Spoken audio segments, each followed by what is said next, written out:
across multiple platforms, I've been tagged and sent the video of the West Virginia couple who purposely adopted Black children with the intention of enslaving them. If you are new here, I am a private infant adoptee. I was also transracially adopted in Utah by a white family.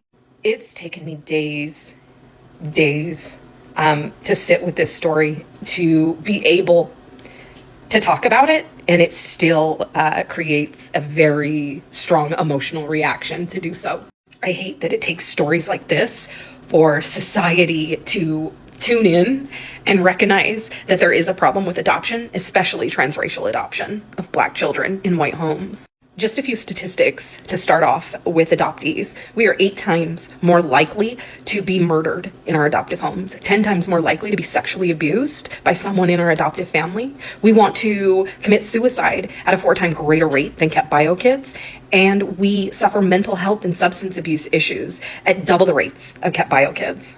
A couple more things people don't recognize about adoption. When we are legally adopted, we essentially do become property of our adoptive parents. Our documents are falsified to reflect that the people who adopted us gave birth to us. These children have those monsters on their birth certificates. Adoption essentially creates a whole new identity for us. It legally severs us from our biology, our heritage, our history, our culture, our medical history, and any future siblings that we may have. Adoption in the United States also breaks 15 out of 30 rights of a child set forth by the UN. However, the United States does not recognize that children have rights. It was the ASPCA who actually created and started welfare for children. My own white adopted mother had a fetish for Black babies. When she went to the adoption agency, she requested a peanut butter skinned baby girl with black curly hair. The home I went into, I was emotionally, physically, mentally abused. I was also abused medically, sexually, and racially. I tell people that if the first Black person to enter your home was after you adopted, you should have never adopted a Black child because you're not actively in community with Black people. So often we are put into homes where they don't see color, and not seeing color is not seeing your child. We are also often put into homes of people who uphold white supremacy and thus indoctrinate us with anti-Black rhetoric. I remember when I went to get the results of my psychological evaluation for therapy and treatment, she came back and she said, "Do you realize how racially traumatized you are?"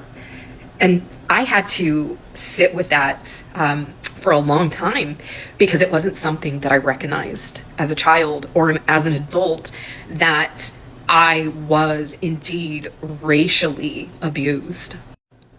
As much as I hate stories like this, I do hope that they create change, that they create a space for us adoptees to express to society what we've gone through without condemnation, without people insisting that we be grateful that we were adopted.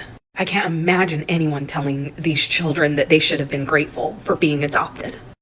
Link in my bio has statistics, it has facts, it has the origins of adoption if you would like to learn more. Start centering the voices of lived experience adoptees.